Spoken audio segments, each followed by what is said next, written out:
করে নেওয়া হয়েছে কি হয় নাই?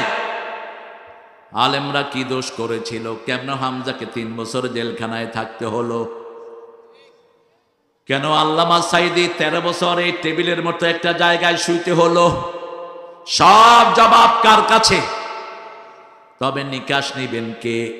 আল্লাহ। কোন জালেমকে আল্লাহ এমনি ছেড়ে দিবেন? সেই নবীর উপর ঈমান আনতে হবে। ঈমান আনার মানে হলো নবী যেমন ইসলামের জন্য কষ্ট সহ্য করেছেন, আমরাও কষ্ট সহ্য করতে রাজি। নবী শহীদ হওয়ার জন্য দোয়া করতেন, আমরাও শহীদ হতে চাই। ঠিক তো না? ঠিক? হাত তুলে দেখা মুসলমান।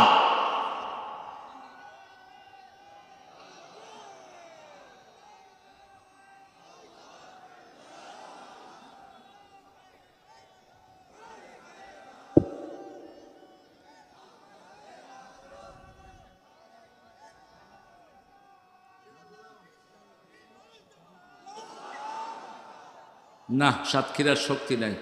এদিক দিয়ে আল্লাহু আকবার, এদিকে আমার নেতা তোমার নেতা। একটু একসাথে বলেন তো আল্লাহু আকবার। হয়েছে মাসুদ ভাই? আপনি নিজেই তো করেন। এই কইছো, এই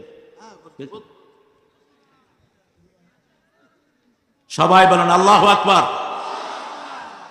দেখেন ইসলাম কত সুন্দর। নবীর জন্য যে নিয়ম, আমাদের জন্য সেই নিয়ম। নবী আল্লাহু আকবার বলতেন, আমরা আল্লাহু আকবার। নবী সানা পড়তেন, আমরাও সানা পড়ি। কিন্তু যেখানে ইসলাম নাই, নেতার জন্য এক নিয়ম, কর্মীর জন্য আরেক নিয়ম। ঠিক না? ঠিক। নেতা চুরি করে, নেতা মানুষের জিনিস নিয়ে যায়, পয়সা দেয় না। নেতার পোলাও চুরি করে, কোনো কিছু করে না। এই যে এখন আছে ছপ্পু। ছপ্পু কি আপনাদের প্রেসিডেন্ট? প্রেসিডেন্টের নাম কি? কথা কন না। শাহাবুদ্দিন ছপ্পু। এর পোলাটা একটা চোর।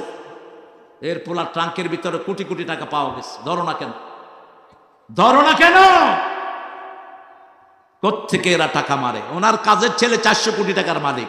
তোর বাপের টাকা, এগুলো সব জনগণের টাকা। ঠিক না? ঠিক। সব আমাদের টাকা, সাতক্ষীরার মারা টাকা। সাতক্ষীরা এত গুরুত্বপূর্ণ রোড, এটাকে এখনো পুলসিরাতের মতো করে রাখছে। আমি আজকে আসার সময় বেনাপোল থেকে খেয়াল করলাম, রাস্তাটার কোনো প্রশস্ততা হয়নি। সেই কোনো মতে 2টা গাড়ি পাস হতে পারে না। আর তার গোপালগঞ্জের রাস্তা এক একটা করেছে মনে হয় হাইওয়ে, রানওয়ে। কর তুই, কিন্তু তোর বাপের টাকা না। এই যা সাতক্ষীরার টাকা দিয়ে রাস্তা করতে পারতি। কেন হলো না রাস্তা? কেন হলো না রাস্তা? কারণ এটা হলো জামাত অধ্যুষিত, এটা হলো ডানপন্থী অধ্যুষিত। ঠিক না? ঠিক। কোথায় সে স্বাস্থ্যমন্ত্রী সাহেব? আপনি কোথায়? আপনার অত্যাচারে মানুষ এলাকায় থাকতে পারে নাই। আমার যুবকেরা গিয়ে গিয়ে